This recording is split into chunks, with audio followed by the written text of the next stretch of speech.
Good morning everyone. आप सभी का एक बार फिर से स्वागत है। तो दोस्तों, आज की वीडियो में हम 17 अप्रैल 2023 के करंट अफेयर के जो भी इंपॉर्टेंट क्वेश्चन है वो इस वीडियो में डिस्कस करने वाले हैं। तो चलिए आज की वीडियो स्टार्ट करते हैं। आज का हमारा पहला क्वेश्चन है, प्रधानमंत्री नरेंद्र मोदी ने किस राज्य में रेलवे परियोजना और मैथनॉल संयंत्र की शुरुआत की है? हाँ जी, कहां पर रेलवे परियोजना और मैथनॉल संयंत्र की शुरुआत की गई है नरेंद्र मोदी जी द्वारा? तो दोस्तों, इसके ऑप्शन है यहाँ पे उत्तर प्रदेश, असम, बिहार या राजस्थान। तो दोस्तों, इस क्वेश्चन का आंसर है बी, असम। हाँ जी, असम। प्रधानमंत्री नरेंद्र मोदी जी ने असम में रेलवे परियोजना और मैथनॉल संयंत्र की शुरुआत की है। इसके साथ उन्होंने बहुत सारे चीजों की यहाँ पे परियोजनाओं की शुरुआत की गई है, जैसे कि जान लेते हैं हम। जैसे कि मैथनॉल संयंत्र खोलने की घोषणा की गई है, ब्रह्मपुत्र नदी पर एक पुल की आधारशिला रखी गई है, 5 टेल परियोजना का उद्घाटन किया है, रानीनगर जलपाईगुड़ी गुवाहाटी खंड का विद्युतीकरण किया गया है, सेचोआ सिलघाट टाउन और सेचोआ मेटाबड़ी खंड के विद्युतीकरण की भी शुरुआत की गई है। इन परियोजनाओं की जो लागत है कुल 7300 करोड़ रुपए है। जो परियोजनाएं लागू की है, जो शुरुआत की है नरेंद्र मोदी जी ने, उनकी लागत कितनी है? 7300 करोड़। तो दोस्तों, इस क्वेश्चन में हमें असम से रिलेटेड, असम के बारे में बात हुई, तो असम से रिलेटेड जो भी फैक्ट है वो हम यहाँ पे जान लेते हैं। जैसे कि असम ये मैप में दिखाई दे रहा है, जो रेड एरिया दिखाई है असम का एरिया है। हमारा जो रेड एरिया आपको दिखाई दे रहा है ये असम का एरिया है। ये असम के मुख्यमंत्री है हिमंत बिस्वा शर्मा, जो बीजेपी पार्टी के नेता है। राज्य का दर्जा इसे असम को 26 जनवरी 1950 को मिला था। राजधानी दिसपुर है। सबसे बड़ा शहर गुवाहाटी माना जाता है यहाँ पे। जिले टोटल 35 जिले हैं असम में। राज्यपाल जगदीश मुखी है। मुख्यमंत्री हिमंत बिस्वा शर्मा, जो कि आपको मैंने पिक्चर में दिखा रखे, बीजेपी पार्टी के। और जो यहाँ की हाई कोर्ट है, यानी कि उच्च न्यायालय, वो गुवाहाटी उच्च न्यायालय है।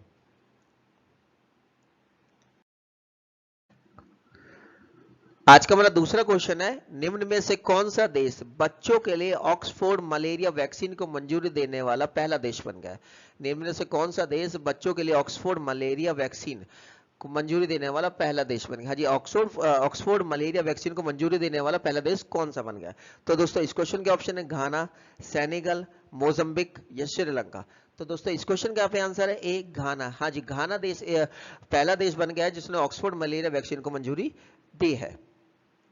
टीके जो यहाँ पे जो वैक्सीन को मंजूरी दी गई, उस वैक्सीन का जो नाम है R21 मैट्रिक्स एम है। टीके का नाम क्या है उसका? R21 मैट्रिक्स एम है। ये टीका विश्व स्वास्थ्य संगठन के 75% दक्षता लक्ष्य से भी अधिक प्रभावी है। वर्ष 2021 में मलेरिया से लगभग 6,19,000 लोगों की मौत हुई थी। वर्ष 2021 में मलेरिया से कितने लोगों? 6,19,000 लोगों की मौत हुई थी। गाना में मलेरिया सतत रूप से, यानी कि लगातार रूप से गाना में मलेरिया फैलता रहता है, जहां वहां से लगभग 5.3 मिलियन मामले और 12,500 मौतें हुई है मलेरिया की वजह से। और जो R21 मैट्रिक्स एम वैक्सीन है, उसने जो परीक्षण किए तो वहां पे उम्मीदजनक परिणाम दिखाए, यानी कि अच्छे परिणाम उसने दिखाए हैं। तो इसलिए उसको मंजूरी देने, घाना सरकार ने मंजूरी दे दी है। तो दोस्तों, यहाँ पे घाना के बारे में बहुत ही, तो घाना से रिलेटेड जो भी फैक्ट है वो हम यहाँ पे जान लेते हैं। जैसे कि घाना का फ्लैग आपको दिखाई दे रहा होगा, यहाँ पे घाना का फ्लैग है। घाना राजधानी आकरा है। राजभाषा अंग्रेजी बोली जाती है। यहाँ के निवासियों को घानियन बोला जाता है। हमें इंडियन बोला जाता है, तो यहाँ के गलदेश लोग बागों को घानियन बोला जाता है। राष्ट्रपति जॉन आता मिल्स है, जो कि आप पिक्चर में दिखाई दे रहे, जॉन आता मिल्स। उपराष्ट्रपति जॉन द्रमादी महामा। संसद के जो अध्यक्ष है वो है जॉयस बामफोर्ड आदो। मुख्य न्यायाधीश जो यहाँ के जॉर्जिना थियोडोरा वुड। इसको जो स्वतंत्रता मिली थी यूनाइटेड किंगडम से, जो घोषणा की गई थी वो 6 मार्च 1957 को की गई थी। इनको गणराज्य 1 जुलाई 1960 को। इन्होंने जो संविधान जो लागू किया वो कब? 28 अप्रैल 1992। जो कि मुद्रा है घाना की वो है घानियन सैंडी। क्या है? Ghanaian Sandy. आज का हमारा तीसरा क्वेश्चन है, भारत पहली बौद्ध सम्मेलन का आयोजन कहां पर कर रहा है? भारत पहली बौद्ध सम्मेलन का आयोजन कहां पर कर रहा है? तो दोस्तों, इस क्वेश्चन के ऑप्शन है नई दिल्ली, अहमदाबाद, मुंबई या गाजियाबाद। तो इस क्वेश्चन का पे आंसर है ए, नई दिल्ली। हाँ जी, बौद्ध सम्मेलन का आयोजन नई दिल्ली में किया जा रहा है। भारत पहली बौद्ध सम्मेलन कहां पे कर रहा है? नई दिल्ली में कर रहा है। नई दिल्ली में बौद्धिक वैश्विक बौद्ध शिखर सम्मेलन की मेजबानी कौन करेगा? भारत। जब दुनिया भर के बौद्ध समाज के नेता और विद्वान वैश्विक मुद्दे पर चर्चा करने के लिए एक साथ इकट्ठे होंगे। जो इस सम्मेलन का जो मुख्य उद्देश्य है, बौद्ध शिक्षा और प्रथाओं की खोज करके जलवायु परिवर्तन, गरीबी और संकट जैसी समस्याओं का समाधान खोजना है।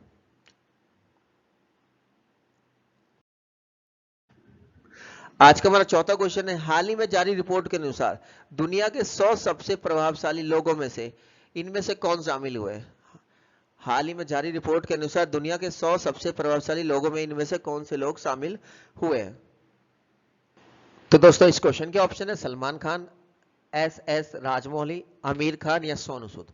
तो इस क्वेश्चन का आंसर है बी, एस राजमौली। हाँ जी, एस राजमौली। फिल्म निर्देशक एस राजमौली और अभिनेता शाहरुख खान दुनिया के 100 सबसे प्रभावशाली लोगों में शामिल है। एस राजमौली के साथ शाहरुख खान भी 100 लोगों के प्रभावशाली लोगों की लिस्ट में शामिल हुए। टाइम मैगजीन ने 2023 के लिए जारी अपनी सूची में दोनों का नाम शामिल किया है। इसके अलावा सलमान रुश्दी और टीवी होस्ट एवं जज पद्मा लक्ष्मी ने भी इस सूची में जगह बनाई है। तो दोस्तों ये आपको दिख रहे होंगे, ये तो शाहरुख खान है, ये एस राजमौली जी है। आज का हमारा पांचवा क्वेश्चन है, हाथी बचाओ दिवस कब मनाया जाता है? हाथी बचाओ दिवस कब मनाया जाता है? तो दोस्तों इस क्वेश्चन के ऑप्शन है 14 अप्रैल, 15 अप्रैल, 16 अप्रैल या 17 अप्रैल। तो इस क्वेश्चन का आंसर है सी, 16 अप्रैल। हाँ जी, हाथी बचाओ दिवस 16 अप्रैल को मनाया जाता है। जो हाथी के सामने आने की मुश्किलों को संज्ञान में लाने और इन जानवर को संरक्षित करने के प्रयास को प्रोत्साहित करने के लिए यह दिन हाथी बचाओ दिवस हर साल 16 अप्रैल को मनाया जाता है। ये जो पहली बार दिवस मनाया गया वो 16 अप्रैल 2012 को पहली बार दिवस ये हाथी बचाओ दिवस मनाया गया था और उससे हर साल अब ये 16 अप्रैल को मनाया जा रहा है।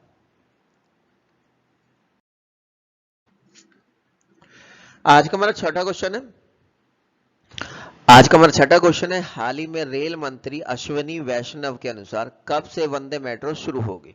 तो दोस्तों इस क्वेश्चन के ऑप्शन है दिसंबर 2023, जुलाई 2023, जनवरी 2024 या मार्च 2025। तो दोस्तों इस क्वेश्चन का आंसर है ए, दिसंबर 2023। हाँ जी, रेल मंत्री अश्विनी वैष्णव के अनुसार वंदे मेट्रो 2023 से स्टार्ट हो जाएगी।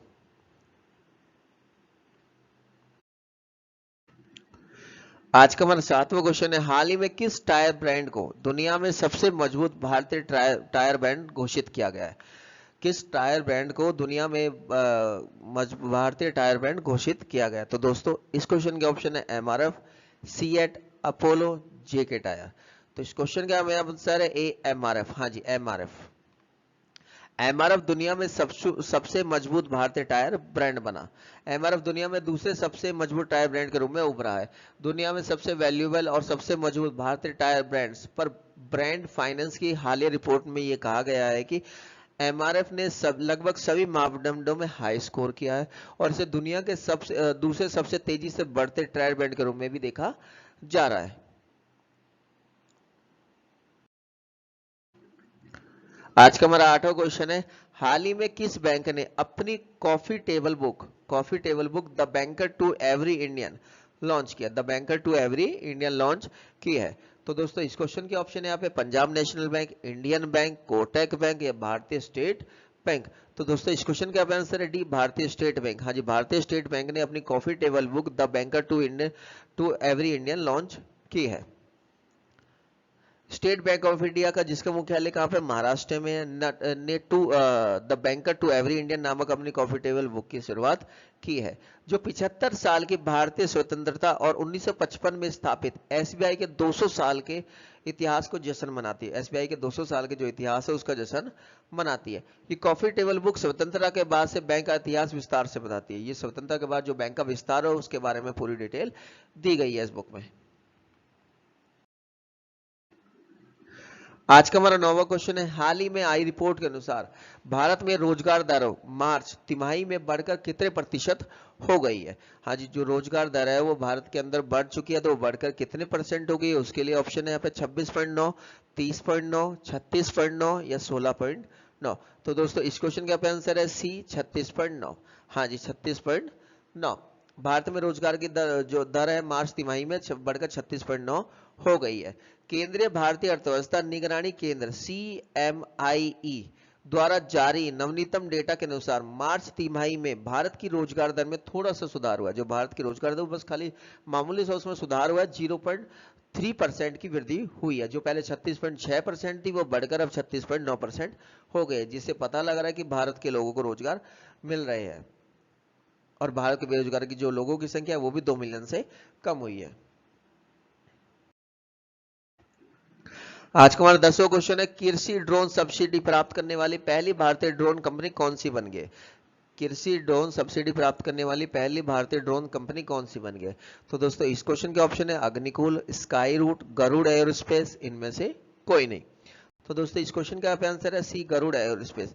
हाँ जी, गरुड़ एयरोस्पेस पहली भारत की कंपनी बन गई है जिसको कृषि ड्रोन सब्सिडी प्राप्त मिल गई है। गरुड़ एयरस्पेस एक made in India drone startup company है। कृषि ड्रोन के उपयोग को बढ़ावा देने के लिए सरकार के प्रयासों में से हिस्से के रूप में कृषि ड्रोन बनाने के लिए सब्सिडी प्राप्त करने वाली देश की पहली कंपनी बन गई है गरुड़ एयरोस्पेस। इसके तहत पुणे में आयोजित एक कार्यक्रम, पुणे में इन्होंने कार्यक्रम रखा था जहां पर 8 किसानों को गरुड़ किसान ड्रोन दिए गए हैं। तो दोस्तों आज की वीडियो में इतना ही। अगर वीडियो अच्छी लगे तो वीडियो को लाइक करें, चैनल को सब्सक्राइब करना बिल्कुल ना भूलें। जय हिंद, जय भारत।